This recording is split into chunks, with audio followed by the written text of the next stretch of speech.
C'est quoi le nom de votre section? SIRA. Et ça signifie quoi? Contrôle industriel et régulation automatique. Donc ils sont au nombre de 8 cette année, en deuxième année. Donc 4 sur le premier projet générateur vapeur et 4 autres sur le projet nommé maquette M200, donc qui est une régulation de niveau. C'est que ce contacteur-là était activé après. En clair, là, quand on met sous tension l'armoire plus le variable. Comme mon collègue Christophe Aniel, on intervient dans les 3 domaines du BTS IRA, qui sont l'instrumentation, donc c'est la spécialité, c'est l'étude des capteurs, et l'automatisme. Donc tous les systèmes qu'on a dans le laboratoire sont contrôlés par ce qu'on appelle des ordinateurs industriels qui sont des automates. Et ensuite, la régulation industrielle consiste à maintenir toutes ces grandeurs physiques, que ce soit un niveau, une pression, un débit ou une température à une valeur donnée. L'exemple concret, c'est un de nos projets qui est le générateur vapeur, où on doit produire de la vapeur à une certaine température. Et donc, on a des consignes, par exemple 110 degrés, et la mesure à la sortie, il faut qu'elle soit égale à 110 degrés, y compris s'il y a des refroidissements. Les systèmes doivent réagir assez rapidement pour revenir à la consigne. Voilà, je ne vais pas rentrer dans les détails, mais il y a toute une philosophie, toute une stratégie avec des modèles mathématiques qu'on va implanter directement dans nos systèmes. Donc ici, c'est la lame vibrante. C'est une lame vibrante, c'est un appareil de mesure pour le niveau. En fait, il détecte quand il y a de l'eau ou pas. Donc en fait, on s'en sert de sécurité pour le niveau. Donc si le niveau n'atteint pas cette hauteur, on n'utilisera pas la résistance chauffante pour fabriquer de la vapeur. Sinon, c'est trop dangereux. On peut user la résistance pour rien. En fait, toutes les lames vibrantes qu'on a, elles ont un signal de mesure différent. Et du coup, on a créé cette carte avec un relais et un transistor pour adapter le signal. En fait, notre lame vibrante, elle envoie du 0,6 volts. Et nous, on veut créer un contact pour empêcher la résistance de chauffer. Depuis le début de l'année, on s'occupe de remettre tout en état de fonctionnement. On fait marcher petit à petit chaque appareil, on en refait marcher un, puis un autre, pour arriver à terminer toute la boucle de régulation. Il n'y a pas de solution toute faite, il faut essayer de s'adapter en fonction de l'environnement. Ce qui est bien dans ce BTS, c'est que tout se rejoint. On ne fait pas des maths pour faire des maths, on l'applique derrière dans les autres matières, donc c'est ça qui est vraiment bien. La dérivation, l'intégration, des fois on peut se demander à quoi ça sert.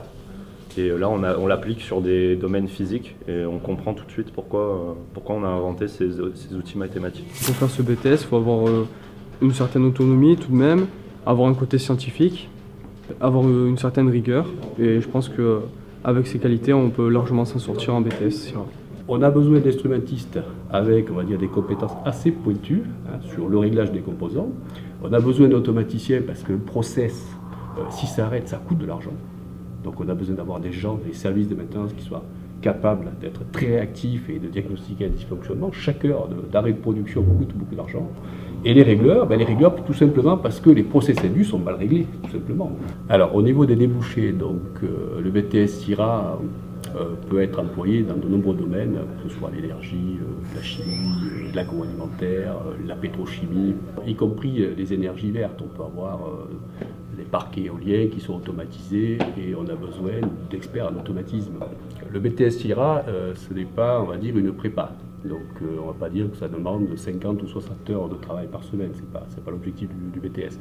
Par contre, ça demande un travail, on va dire, régulier et participer activement quand on est en classe, participer activement quand on est aux activités pratiques, parce que c'est à partir de ces activités pratiques qu'on comprend un petit peu les concepts du cours.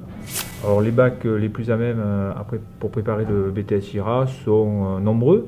À savoir les bacs généraux de type S, option SVT ou SSI, le bac STL, sciences et techniques de laboratoire, les différents bacs STI, quelle que soit l'option, EE, ITEC, AC ou SIN. Pour les bacs professionnels, donc on va privilégier le bac professionnel MELEC, donc orienté électricité, électrotechnique.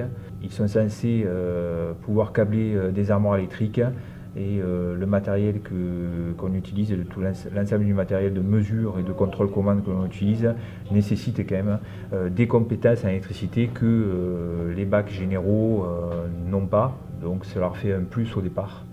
On sort globalement une centaine d'étudiants. Comparativement à d'autres BTS, c'est pas grand-chose. Et on a besoin de ces techniciens-là. Comparativement au niveau national, quand on a 20 ou 30% de chômeurs chez les jeunes, c'est pas le cas de nos jeunes.